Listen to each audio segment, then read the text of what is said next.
Hello students, there are some terms and nomenclature which used in physics. We are going to explain them. One is hypothesis, या हम इसको क्या बोल सकते हैं, axioms. तो what are hypothesis and axioms? Sometimes we assume the result of a theory and later on we verified it.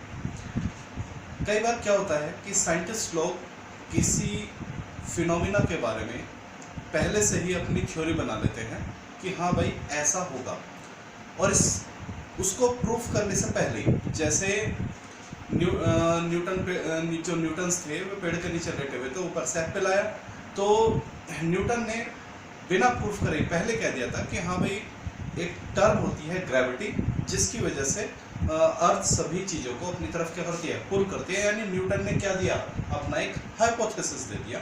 जब भी साइंटिस्ट अपना कोई रिव्यू देते हैं या अपनी कोई बात बोल देते हैं और उस बात को सच कह देते हैं कि हाँ भाई यही होगा, और बजाय उसको प्रूफ करने से पहले ही बाद में प्रूफ करते हैं, पहले कह देते हैं कि हाँ भाई ये चीज़ इस वजह से हो रही है, और बाद में उसको प्रूफ करते हैं।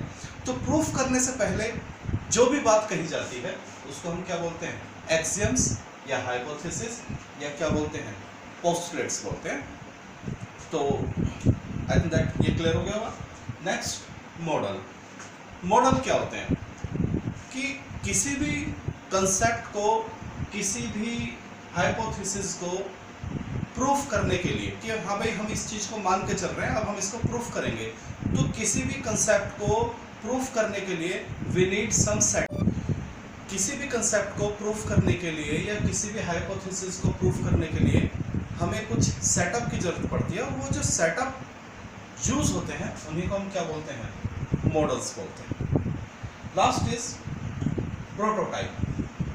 प्रोटोटाइप क्या होते हैं, जैसे हमारी डेली लाइफ में we have a lot of devices, चाहे एरोप्लेन हो, चाहे व्हीकल्स हों, TV, computer, fan, the ACs, lot of devices we used in our daily life. लेकिन ये जो डिवाइस हैं ये सब किसी ना किसी प्रिंसिपल पर, साइंटिफिक प्रिंसिपल पर क्या करते हैं, वर्क करते हैं। तो उन्हीं को हम क्या बोलते हैं, प्रोटोटाइप। जब जैसे अगर हम बात करें एरोप्लेन की, तो एरोप्लेन की जो वर्किंग है वो बर्नौली थ्योरम पर बेस्ड है। तो बर्नौली थ्योरम को हम क्या बोलेंगे, प्रोटोटाइप। ठीक। तो जब भी कोई डिवाइस किसी जैसे हम बात करें इलेक्ट्रिक मोटर, तो इलेक्ट्रिक मोटर की जो वर्किंग है वो किस पर डिपेंड करती है, इलेक्ट्रोमैग्नेटिक इंडक्शन। तो इलेक्ट्रोमैग्नेटिक इंडक्शन क्या हो जाएगा, प्रोटोटाइप। यानी प्रोटोटाइप क्या होती है, प्रोटोटाइप वो थ्योरी होती है जिनको यूज करके या जिनको इस्तेमाल करके हम कोई डिवाइस बनाते हैं। कैसे device, commercial device. Commercial device यानी हमारी डेली लाइफ में यूज होने वाले। तो these are some nomenclatures which we use in our physics.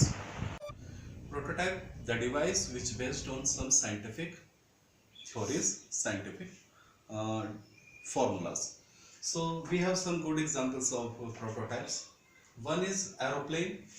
Aeroplane की जो वर्किंग है वो बेस्ड है बर्नौली प्रिंसिपल पर। बर्नौली प्रिंसिपल क्या है ये आप आगे चल के पढ़ेंगे 11th क्लास में, लेकिन इसके बारे में बस थोड़ा सा बता देते हैं कि बर्नौली प्रिंसिपल जो है वो प्रेशर और वेलोसिटी के बीच में एक रिलेशन है।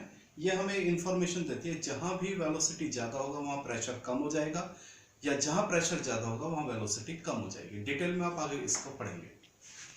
कंप्यूटर ये हमारी लाइफ का एक बहुत ही एसेंशियल पार्ट है जो वर्क करता है डिजिटल लॉजिक। ये भी आप आगे चलकर फिजिक्स में पढ़ेंगे। Next, electric generator, the device which produce electricity by the mechanical process. तो इसको हम बोलते हैं, इसकी जो वर्किंग है वो डिपेंड करेगी इलेक्ट्रोमैग्नेटिक इंडक्शन। इसकी इलेक्ट्रोमैग्नेटिक इंडक्शन दिया था माइकल फैराडे, दैट इज ये आपको एक्सप्लेन किया जाएगा फर्दर आगे क्लासेस में। इसके बाद hydro electric power. Hydro electric power यानी the generation of electricity by the help of water. ऊपर से पानी गिराया जाता है, वो पानी टरबाइन को हिट करता है, वो रोटेट करता है, वी गेट। इसके बारे में आपको 10th क्लास में या 9th क्लास में जिक्र है इसका। तो hydro electric power, conservation of gravitational potential energy into electric energy.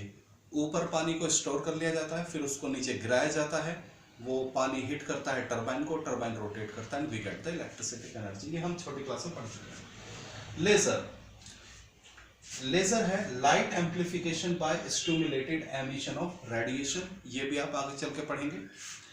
Nuclear reactor, nuclear reactor depend करता है कंट्रोल न्यूक्लियर फिशन। दो तरह की न्यूक्लियर रिएक्शन होती है, nuclear fusion, nuclear fission. Fusion जब एक हैवी न्यूक्लियस छोटे छोटे न्यूक्लियस में टूट जाता है, न्यूक्लियर फ्यूजन, फिशन, ओके।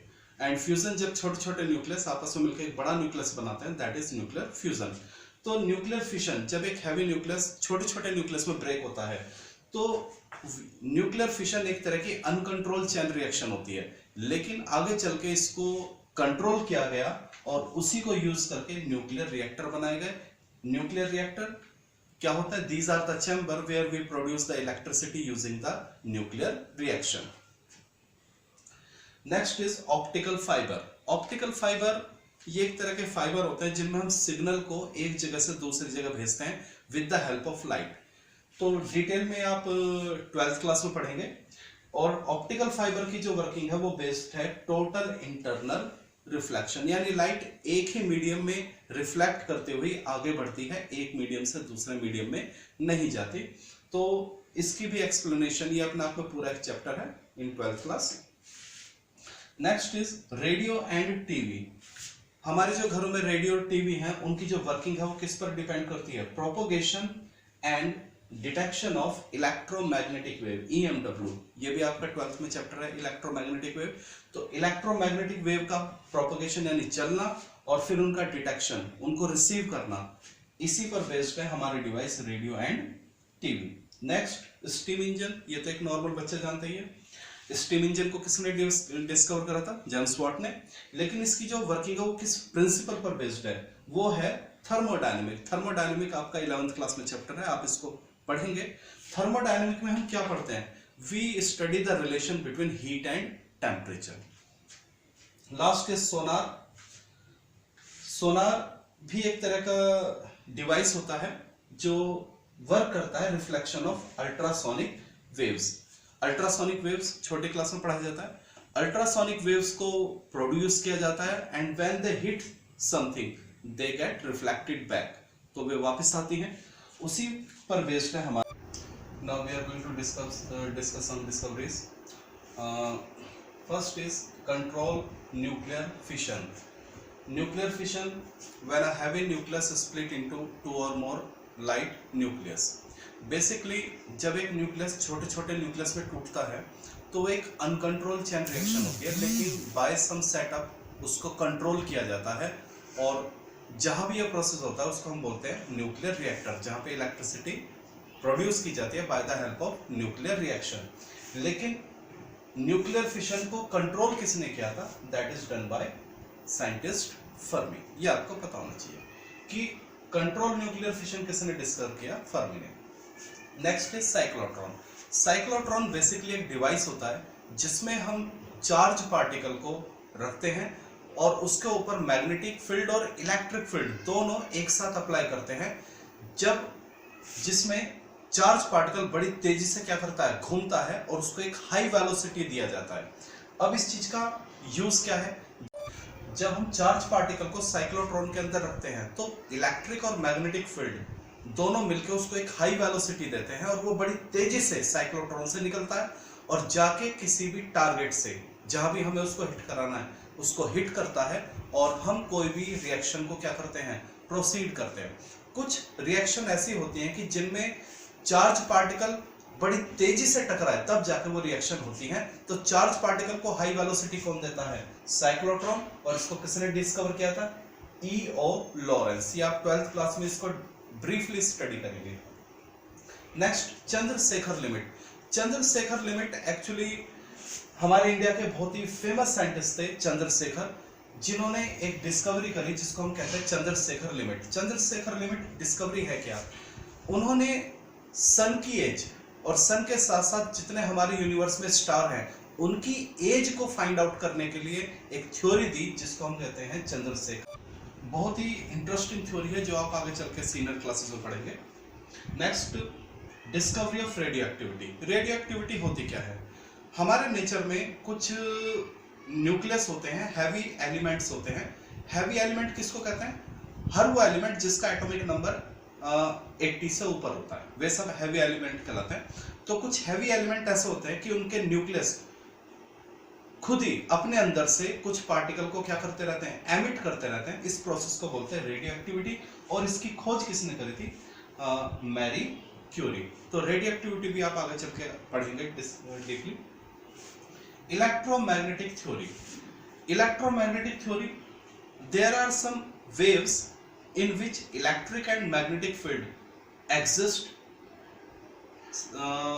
दोनों ही एक साथ एग्जिस्ट करते हैं। और उसको काफी आगे चल के वेव की फॉर्म में यूज किया गया, जिसको प्रोड्यूस किया था किसने? मैक्सवेल ने। तो पूरा एक 12th क्लास में चैप्टर है इलेक्ट्रोमैग्नेटिक वेव, तो आप इसको वहां पर पढ़ेंगे। Next, expanding universe. साइंटिस्ट थे एडविन हम्बल। उन्होंने बताया कि हमारा जो ये यूनिवर्स है वो धीरे धीरे टाइम टू टाइम एक्सपेंड होता जा रहा है। यानी हमारे यूनिवर्स में जितने भी मासेस हैं, अर्थ, सन, गैलेक्सी, मिल्की वे, जितना भी मास है वो सब धीरे धीरे एक दूसरे से दूर हो रहे हैं। यानी our universe is continuously expanding. तो ये जो थ्योरी दी थी, ये दी थी एडविन हम्बल ने। नेक्स्ट है generation of electromagnetic wave. Electromagnetic wave मैंने बताया ऐसी वेव जिसमें इलेक्ट्रिक और मैग्नेटिक फील्ड दोनों एक साथ एक्सिस्ट करते हैं। लेकिन वो प्रोड्यूस कैसे होती है, इसके बारे में किसने बताया? हर्ट्ज ने। इलेक्ट्रोमैग्नेटिक वेव का कंसेप्ट दिया मैक्सवेल ने, लेकिन वो प्रोड्यूस कैसे होती है वो किसने बताया? हर्ट्ज ने। तो ये ध्यान रखना। नेक्स्ट है in elastic scattering of light by molecule. इसका मतलब समझ लीजिए, ये जो थ्योरी थी ये किसने दी? सीवी रमन ने। सीवी रमन हमारे काफी फेमस साइंटिस्ट रहे इंडिया के, जिन्होंने नोबेल, इसी के लिए उनको नोबेल प्राइज भी मिला। तो सीवी रमन जब इंग्लैंड जा रहे थे अपनी स्टडी के लिए, तो जब वे जहाज पर थे, पानी के जहाज पर, तो उन्होंने देखा कि जो समुद्र का पानी है वो ब्लू कलर का है। वो क्यों है? तो वहीं से उन्होंने सोचा कि भाई ये जो समुद्र का पानी है ब्लू क्यों है। तो उसी के ऊपर उन्होंने रिसर्च करी और उन्होंने बताया कि जब सनलाइट वाटर मॉलिक्यूल को हिट करती है तो वाटर मॉलिक्यूल उस लाइट को क्या कर देता है? स्कैटर कर देता है। स्कैटर का मतलब होता है चारों तरफ बिखेर देना। तो इसी वजह से वाटर का जो कलर है वो हमें ब्लू दिखाई देता है। तो scattering of light by molecule, actually हम वाटर मॉलिक्यूल भी बोल सकते हैं इसको। तो वाटर मॉलिक्यूल लाइट को क्या कर देता है? स्कैटर कर देता है, और इस वजह से वो क्या ब्लू कलर का वाटर हमें दिखाई देता है। और ये किसने बताया था? सीवी रमन ने। यहाँ एक वर्ड यूज हुआ है इन इलास्टिक। इन इलास्टिक दो तरह की स्कैटरिंग होती है, इलास्टिक और इन इलास्टिक। जब कोई चीज किसी से टकराए और अपनी पूरी एनर्जी उसको दे दे वो इलास्टिक होता है। और जब कोई चीज किसी से टकराए और अपनी एनर्जी का, और जब टकराने वाली चीज अपनी कुछ एनर्जी ही देती है सामने वाले को, तो उसको हम बोलते हैं इन इलास्टिक। तो इलास्टिक और इन इलास्टिक भी आप आगे चल के काफी पढ़ेंगे। नेक्स्ट है law of inertia, very important. ये अगले 2-3 चैप्टर बाद ही हम इससे फैमिलियर होने वाले हैं। लॉ ऑफ इनर्शिया ये किसने दिया था? गैलीलियो ने। तो लॉ इनर्शिया क्या होता है बता देता है थोड़ा सा। हमारे नेचर में जितने भी ऑब्जेक्ट है, यानी कोई भी चीज, वो ये चाहती है कि मैं जिस कंडीशन में हूं उसी कंडीशन में रहूं। रेस्ट में हूं तो रेस्ट में रहूं, मोशन में हूं तो मोशन में रहूं। ये जो नेचर है ऑब्जेक्ट का, वही क्या कहलाता है? इनर्शिया। इसको हम पढ़ेंगे आगे चल के काफी। Next laser. लेजर आपको बताया था कि लाइट का बड़े ही कंडेंस फॉर्म में चलना, उसको हम क्या बोलते हैं? लेजर। और इसको किसने डिस्कवर किया था? C.H. टाउन्स ने। तो ये काफी इंपॉर्टेंट डिस्कवरीज हैं, इन्होंने इनको डिस्कवर किया, उनके नेम, तो ये आपको पता होना चाहिए। Next, principle of buoyancy and lever. Principle of buoyancy, जब भी कोई ऑब्जेक्ट किसी लिक्विड में या पानी में इमर्स की जाती है, तो वो लिक्विड, वो पानी उसके ऊपर एक अपवर्ड डायरेक्शन में फोर्स लगाता है, जिसको हम क्या बोलते हैं? बॉयंसी। यानी कोई भी चीज पानी में कब डूबेगी या कब तैरेगी या कब नहीं डूबेगी, तो ये सारी बातें हमें किसने बताई? आर्किमिडीज ने। फोटो इलेक्ट्रिक इफेक्ट किसने दिया? आइंस्टाइन ने। तो आइंस्टाइन ने क्या बोला कि जब लाइट किसी, कुछ खास मटेरियल होते हैं कि लाइट अगर उनको उनकी सरफेस पर इंसिडेंट कराया जाए तो उन मटेरियल के अंदर से इलेक्ट्रॉन निकलते हैं, इसी को हम क्या बोलते हैं, photo electric effect. Next, theory of relativity, very important theory, आप आगे चल कर पढ़ेंगे, ये भी किसने दी, आइंस्टीन ने। नेक्स्ट, इसमें थ्योरी ऑफ रिलेटिविटी में ये बताया गया है कि कुछ चीजों को जो हम समझते हैं कांस्टेंट है, जैसे मास और टाइम, जिन पर वेलोसिटी का कोई इफेक्ट नहीं पड़ता, लेकिन इसमें यह बताया गया है कि मास और टाइम पर भी वेलोसिटी का इफेक्ट पड़ता है, ये भी कम ज्यादा होते हैं। डीपली आप इनको आगे पढ़ेंगे। Theory of nuclear forces, nuclear forces हमारे न्यूक्लियस में, एटम के अंदर न्यूक्लियस होता है, उसमें प्रोटॉन और न्यूट्रॉन होते हैं, और प्रोटॉन और न्यूट्रॉन के बीच में कुछ फोर्स लगती है जिनको हम क्या बोलते हैं, न्यूक्लियर फोर्सेस। और ये किसने दी है, युकावा, जापानीज साइंटिस्ट थे युकावा। प्रोटॉन और न्यूट्रॉन के बीच में जो फोर्स लगती है, उसी की वजह से प्रोटॉन और न्यूट्रॉन न्यूक्लियस के अंदर बाइंड रहते हैं। नेक्स्ट है universal law of gravitation, very famous, ये तो लगभग सभी को पता है कि हमारे नेचर में जितने भी मासेस हैं वे सभी एक दूसरे को क्या करते हैं, अट्रैक्ट करते हैं बाय अ सर्टेन फोर्स, और जिसको किसने दिया, न्यूटन ने। न्यूटन ने एक चीज और सभी को बताई, लॉ ऑफ मोशन, यानी हमारे नेचर में जितने भी मोशन होते हैं they are occur under some certain rules, जिनको हम क्या बोलते हैं, लॉ ऑफ मोशन। तो चाहे लॉ ऑफ ग्रेविटेशन हो, लॉ ऑफ मोशन, वो सब किसने दिए, न्यूटन ने। Next, wave theory of light, किसने दिया, हाइजेन ने। न्यूटन, जो हमारे साइंटिस्ट थे न्यूटन, उन्होंने लोगों को बताया कि लाइट कैसे चलती है, सीधी चलती है, जो आपने छोटी क्लास में पढ़ा होगा 8th क्लास में, कि न्यूटन ने क्या बोला लोगों को कि लाइट स्ट्रेट चलती है, सीधी चलती है। लेकिन आगे चल के एक साइंटिस्ट आए हाइजेन, हाइजेन ने कहा कि लाइट सीधी नहीं चलती, लाइट वेव फॉर्म में चलती है, और आगे चल के उन्होंने इस बात को प्रूफ भी कर दिया। तो वेरी इंपॉर्टेंट डिस्कवरी कि लाइट सीधी नहीं चलती, लाइट कैसे चलती है, वेव फॉर्म में चलती है, और ये किसने दिया, हाइजेन ने। उसके बाद वेव थ्योरी ऑफ मैटर, किसने दिया, डी ब्रोगली। डी ब्रोगली ने कहा कि हमारे नेचर में जितना भी मास है, जब वो मास चलता है, चाहे वो एक छोटा सा इलेक्ट्रॉन हो या चाहे हमारी अर्थ हो, हमारे नेचर में जितना भी मास है, जब भी वो मोशन करता है तो वो एक वेव को रिप्रेजेंट करता है, और ये बात किसने कही, डी ब्रोगली। आगे चल के आप इसको पढ़ेंगे। Next, x ray. एक्सरे तो सभी को मालूम है, काफी मेडिकल फील्ड में यूज होता है एक्सरे। तो एक्सरे को किसने डिस्कवर किया, रॉन्सन ने। तो ये सब हमारी डिस्कवरी और उनके साइंटिस्ट। तो this is the end of chapter 1। तो ये सारी बातें एक नॉर्मल फिजिक्स के स्टूडेंट को पता होनी चाहिए।